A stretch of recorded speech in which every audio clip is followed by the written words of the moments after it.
ہر انسان کی زندگی ایک سفر ہے اور اس سفر میں انسان بہت کچھ سیکھتا ہے۔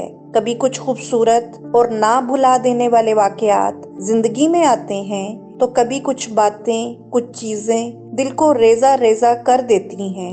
ایسا لگتا ہے کہ جیسے دل کے ٹکڑے کبھی بھی جڑ نہیں پائیں گے۔ اور اس وقت، اس سال کے اختتام پذیر ہونے کے وقت میں ہم میں سے بہت سے لوگ ایسے ہوں گے جو لوگوں کا ہجوم ہوتے ہوئے بھی اپنی ذات کے اندر اکیلے ہوں گے، تنہا اور خود کو ٹوٹا ہوا محسوس کر رہے ہوں گے، اور ہمارے آس پاس کے لوگوں کو اس کی خبر بھی نہ ہوگی۔ ہر شخص اپنے راستے پر چل رہا ہوگا، کوئی بھی ہمارے لیے اپنا راستہ نہیں بدلے گا۔ تو اگر تم تنہا ہو گئے ہو یا لوگوں کے ہجوم میں تنہائی اور خود کا ٹوٹنا بکھرنا محسوس کر رہے ہو تو پریشان مت ہو، خود کو مزید اذیت مت دو، نہ ہی لوگوں کے ساتھ نہ ہونے سے یا ان کے چھوڑ جانے سے گھبراؤ، اور یہ جان لو کہ اللہ نے تمہیں تنہا نہیں چھوڑا، اور اس وقت تمہارا ٹوٹے دل کے ساتھ مضطرب ہو کر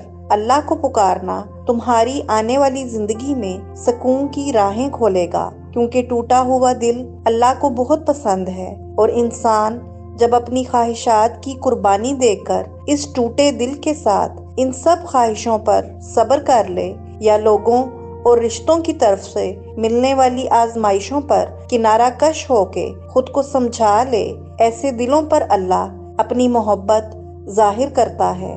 دل جو سہتا ہے اور اس صبر کے گرم ریگزار صحرا پر چلتے جو چھالے دل پر پڑتے ہیں، وہ دل بڑے کمال کے ہوتے ہیں۔ صبر تو کبھی بھی آسان نہیں رہا، آسان ہوتا تو اتنا بڑا اجر نہ ہوتا۔ اس لیے یہی باصبر چھوٹی چھوٹی خواہشات پر قربانی کرنے والے دل اللہ کو بہت بھاتے ہیں، اور ان دلوں میں پڑنے والی دراڑوں پر وہ اپنی محبت کا پیوند اور جوڑ بہت شوق سے لگاتا ہے، اور اللہ بڑے حیرت انگیز طریقوں سے وہ کام کرتا ہے جنہیں تم کبھی سمجھ نہیں سکتے۔ یقین رکھو کہ جسے تم اپنا اختتام سمجھ رہے ہو، وہ ایک حکم سے تمہارا آغاز بنا سکتا ہے۔ وہ کیا کچھ کر سکتا ہے، اس کا علم تو تمہارے مقدر کو بھی نہیں ہے۔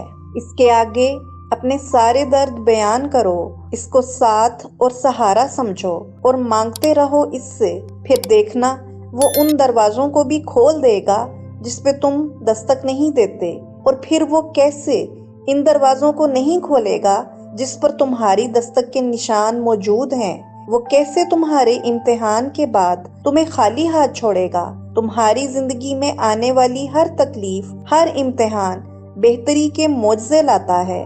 شاخوں کو خالی بھی اللہ کی ذات کرتی ہے، اور شاخوں کو پھولوں اور پھلوں سے بھرتا بھی اللہ ہی ہے۔ پھر تم کیسے تنہا ہو گئے؟ کون سی بات تمہیں اس کی ذات سے مایوس کرتی ہے؟ اپنا یقین اس پر مکمل رکھو، اور اس باغ میں اپنے بیج بوتے رہو، اور وہ بیج دعا کی صورت میں ہے، نیت کی صورت میں، اچھے گمان کی صورت میں، اور صبر اور یقین کی صورت میں۔ ان بیجوں کو بوتے رہو گے تو تنہا ہو کر بھی کبھی تنہا نہیں رہو گے، ٹوٹ کر بکھر کر بھی پھر سے ایک مضبوط اور جڑے ہوئے مکمل انسان بن جاؤ گے۔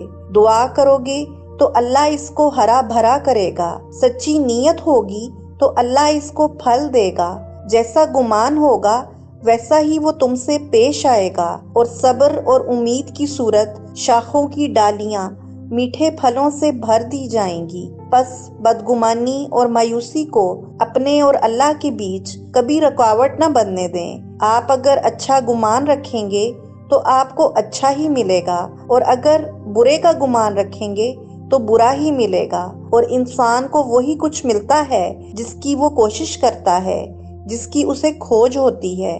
اس لیے زندگی میں کیسے بھی حالات بن جائیں، لوگ آپ کو کتنی ہی تکلیف محسوس کروائیں اور کتنا ہی اکیلا کیوں نہ چھوڑ دیں، یہ مت بھولیے گا کہ اللہ نے آپ کے لیے بہتری سوچی ہوئی ہے، اور وہ آپ کو مل کر رہے گی۔ یہ آپ پر ہے کہ کیسے گمان پر آپ کیسی تلاش میں نکلتے ہیں۔